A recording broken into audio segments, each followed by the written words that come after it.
Hello বন্ধুরা, আশা করি সকলে ভালো আছেন। বাড়িতে অতিথি আসবে শুনলে পরে আমাদের মাথায় কিন্তু অনেক চিন্তা এসে যায়। কি রান্না করব, অনেক পদ রান্না করতে হবে অতিথির জন্যে। কিন্তু বাড়িতে যদি একটু চিকেন থাকে না, তাহলে এই ওয়ান পট মিলটা কিন্তু আপনি বানিয়ে ফেলতে পারেন। চটজলদি হয়েও যাবে, আর অল্প খরচের ভেতর দারুণ স্বাদের একটা রেসিপি আপনি অতিথিদেরকে খাওয়াতে পারবেন। দেখুন বন্ধুরা, বানানোটা কতটাই সোজা, আর এর স্বাদ কিন্তু একেবারে দুর্দান্ত। যাকে খাওয়াবেন না, তারা কিন্তু আপনার প্রশংসা করবে। অতিথিরাও দারুণ খুশি হয়ে যাবে। আমি তো প্রায় দিনই এরম করে এই রেসিপিটা বানিয়ে ফেলি। এই রেসিপিটা থাকলে আর অন্য কিছুরই প্রয়োজন হয় না। চলুন তাহলে আজকে বানিয়ে ফেলি। আমি এখানে প্রায় 1.5 কেজি মতন চিকেন নিয়ে নিয়েছি। ভালো করে ধুয়ে পরিষ্কার করে নিয়েছি। আর হাফ বাটি মতন, এই 4 টেবিল চামচ মতো টক দই দিয়ে দিলাম। এবারে আমি এর ভিতরে দিয়ে দিচ্ছি হাফ টেবিল চামচ মতো লবণ, আর দিয়ে দিচ্ছি 1 টেবিল চামচ মতো গোলমরিচের গুঁড়ো, আর দিয়ে দিচ্ছি খানিকটা কসুরি মেথি হাতে ডলে দিয়ে দিলাম। দারুণ সুন্দর একটা ফ্লেভার আসবে। এবার আমি সব কিছু খুব ভালো করে মিশিয়ে নিচ্ছি। প্রতিটা চিকেনের পিসের সাথে মশলাগুলো যাতে ভালো করে ম্যারিনেট হয়ে যায়, সেই জন্য খুব ভালো করে ঘষে ঘষে মেখে নিতে হবে। আমি 1.5 থেকে 2 মিনিট ধরে ভালো করে চিকেনটাকে মেখে নিলাম। খুব ভালো করে মাখা হয়ে গেছে। এবার আমি ঢাকা দিয়ে রেখে দিচ্ছি। এখানে 2 বাটি পরিমাণ বাসমতি চাল নিয়ে নিয়েছি। এই ওজনে প্রায় 600 গ্রাম মতন হবে। আর এটাকে আমি জল দিয়ে ভালো করে ধুয়ে নেব। চালের ভেতর অনেক ইমপিউরিটিস থাকে, তাই 2 থেকে 3 বার জল চেঞ্জ করে করে ভালো করে চালটাকে ধুয়ে পরিষ্কার করে নিতে হবে। খুব ভালো করে জল থেকে ধুয়ে নিয়ে নেওয়ার পর এবার পরিষ্কার জলে আমি এই চালটাকে মিনিট 10 ভিজিয়ে রাখবো। ঢাকা দিয়ে সরিয়ে রাখছি। এবারে চলুন একটা মশলা বানিয়ে নিই। একটা মিক্সার গ্রাইন্ডারের ভেতর 2খানা বড় সাইজের পেঁয়াজ কুচি দিয়ে দিলাম, আর 2খানা কাঁচা লঙ্কা দিয়ে দিচ্ছি। আজকে রান্নাটা কিন্তু পুরো কাঁচা লঙ্কাতেই করব। এবারে আমি এর ভেতরে দিয়ে দিচ্ছি 1 টেবিল চামচেরও বেশি, মানে প্রায় 1.5 টেবিল চামচ মতো আদা রসুন বাটা দিয়ে দিলাম। এবার এটাকে গ্রাইন্ড করে নেব। জল দেওয়ার প্রয়োজন নেই, পেঁয়াজের রসেই কিন্তু সুন্দরভাবে গ্রাইন্ড হয়ে যাবে। দেখুন, সুন্দর একটা পেস্ট তৈরি হয়ে গেছে। একটা ফ্রাই প্যান গরম করতে দিয়ে দিয়েছি। এখানে 3 টেবিল চামচ মতো সাদা তেল দিয়ে দিলাম। আজকে কিন্তু রান্নাটা সাদা তেলেই করতে হবে। এখানে দিয়ে দিলাম বেশ খানিকটা দারচিনির টুকরো, আর দিয়ে দিচ্ছি কতগুলো লবঙ্গ, আর 3খানা মতন ছোটো এলাচ দিয়ে দিলাম, আর দিয়ে দিচ্ছি খানিকটা জয়িত্রী, আর দিয়ে দিচ্ছি স্টার অ্যানিস, সুন্দর গন্ধ বেরোবে। আর হাফ টেবিল চামচ মতো গোটা জিরেও দিয়ে দিলাম। এবারে দিয়ে দিচ্ছি হাফ টেবিল চামচ মতন গোলমরিচের দানা দিয়ে গ্যাসের ফ্লেমটা মিডিয়াম টু লোতে রেখেছি। এবার এইগুলোকে একটু ফ্রাই করে নেব। যতক্ষণ না গন্ধ বেরোচ্ছে, সুঘ্রাণ একটা গন্ধ বেরোবে, ততক্ষণই ফ্রাই করে নিতে হবে। প্রায় 30 থেকে 40 সেকেন্ড পর্যন্ত আমি এটাকে ফ্রাই করে নিয়েছি। সুন্দর একটা গন্ধ বেরোতে শুরু করে দিয়েছে। এবার কেটে রাখা 2খানা তেজপাতাও দিয়ে দিলাম। তেজপাতাটাও দারুণ সুন্দর গন্ধ বেরোবে যখন ফ্রাই হয়ে যাবে। সুন্দর করে ফ্রাই হয়ে গেছে। এবার ম্যারিনেট করা চিকেনটা আমি এর ভেতর দিয়ে দিচ্ছি। পুরো চিকেনটাই দিয়ে দেব। দেখুন বন্ধুরা, বানানোটা কতটাই সোজা। আর রেসিপিটা যদি ভালো লাগে তাহলে লাইক শেয়ার কমেন্ট করতে কিন্তু ভুলবেন না। আমি সব কিছু আবারও ভালো করে মিশিয়ে নিচ্ছি। গ্যাসের ফ্লেমটা মিডিয়াম টু হাইতে রেখেছি, আর অনবরত কিন্তু নাড়তে হবে। এই রেসিপিটা বানানো একেবারেই সোজা।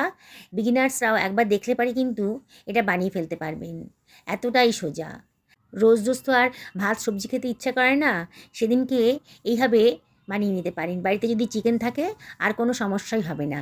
মিনিট খানেক চিকেনটাকে ফ্রাই করার পর পেঁয়াজ রসুনের পেস্টটা দিয়ে দিলাম।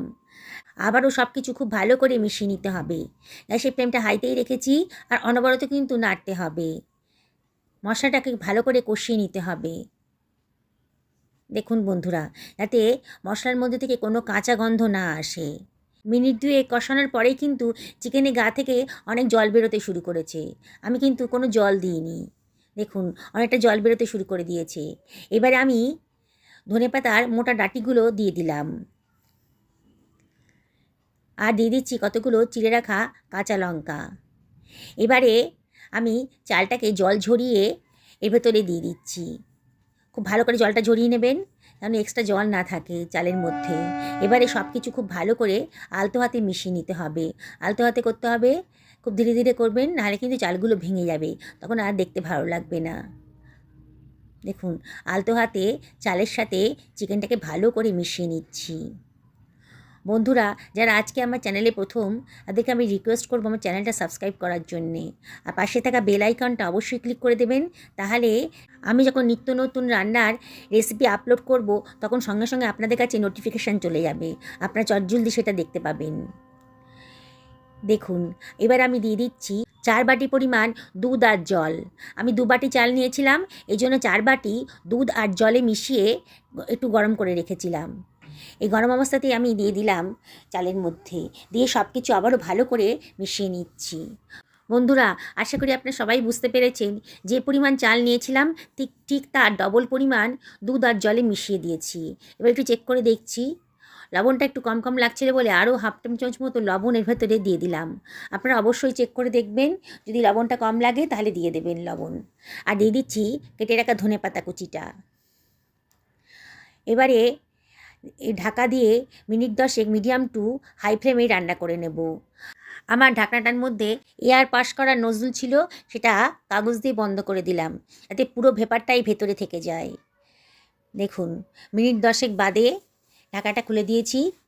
এবার আলতো হাতে একটু নাড়াচাড়া করে দিচ্ছি। দেখুন বন্ধুরা, বানানোটা কতটাই সোজা, আমার কিন্তু অনেকটাই রান্না হয়ে গেছে। এবার চালটা চেক করে দেখছি, প্রায় 80% মতো চালটা সেদ্ধ হয়ে গেছে। এবারে আমি এর ভেতরে দিয়ে দিচ্ছি ছোটো চামচে 2 টেবিল চামচ মতন চিনি দিলাম। চিনিটা দিলে একটু খুব সুন্দর একটা স্বাদ আসে, তবে অপশনাল, পছন্দ না হলে বাদ দিয়ে দেবেন। 1 টেবিল চামচ মতো গোলমরিচের গুঁড়োও দিয়ে দিলাম। আর দিয়ে দিচ্ছি খানিকটা পেঁয়াজ পাতা কুচি করে রেখেছিলাম, দিয়ে দিলাম। খানিকটা ধনেপাতা কুচিও দিয়ে দিলাম। আর দিয়ে দিচ্ছি 1 টেবিল চামচ পরিমাণ গাওয়া ঘি। দারুণ সুন্দর গন্ধ বেরোবে, স্বাদটা কিন্তু অনেক গুণ বেড়ে যাবে। এবারে সব কিছু আলতো হাতে আবারও মিশিয়ে নিচ্ছি। দেখছেন তো বন্ধুরা, 1 পট মিলটা বানানো কতটাই সোজা। এটা বানিয়ে নিলে পরে এর সঙ্গে কোনো তরকারির প্রয়োজন হবে না। বাড়িতে অতিথি আসলে এরম করে বানিয়ে দেবেন, অতিথিরাও খুশি হবে, আর আপনিও চটজলদি আপনি সুন্দর একটা রেসিপি তৈরি করে খাওয়াতে পারবেন। এবার একটা টমেটোকে স্লাইস করে কেটে রেখেছিলাম, ওপর থেকে দিয়ে দিচ্ছি। দেখতে ভালো লাগবে, স্বাদটাও খুব সুন্দর আসবে। এবারে একটুখানি কসুরি মেথি হাতে ডলে ওপর থেকে দিয়ে দিলাম, দারুণ সুন্দর একটা ফ্লেভার আসবে। এবার ঢাকা দিয়ে একেবারে লো ফ্লেমে মিনিট 10 রান্না করে নেব। 10 মিনিট বাদে দেখুন, পুরো জলটা কিন্তু শুকিয়ে গেছে, আর দেখেই মনে হচ্ছে ঝরঝরে চিকেন পোলাও রেডি হয়ে গেছে। দেখছেন তো কতটা ঝরঝরে হয়েছে, এটা ঠান্ডা হয়ে গেলে আরও ঝরঝরে হয়ে যাবে। কত কম তেল মশলার মধ্যে দারুণ স্বাদের একটা চিকেন পোলাও আমি আজকে তৈরি করে ফেললাম।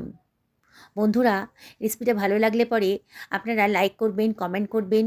আপনাদের লাইক আর কমেন্ট পেলে পরে আমার ভিডিও করার উৎসাহ কিন্তু অনেক গুণ বেড়ে যায়। আর যেসব বন্ধুরা এটা ফেসবুক থেকে দেখছেন, তাদেরকে আমি রিকোয়েস্ট করব আমার পেজটাকে ফলো করার জন্যে। দেখুন বন্ধুরা, কতটা সুন্দর দেখতে লাগছে, দেখেই কিন্তু জিভে জল চলে আসবে।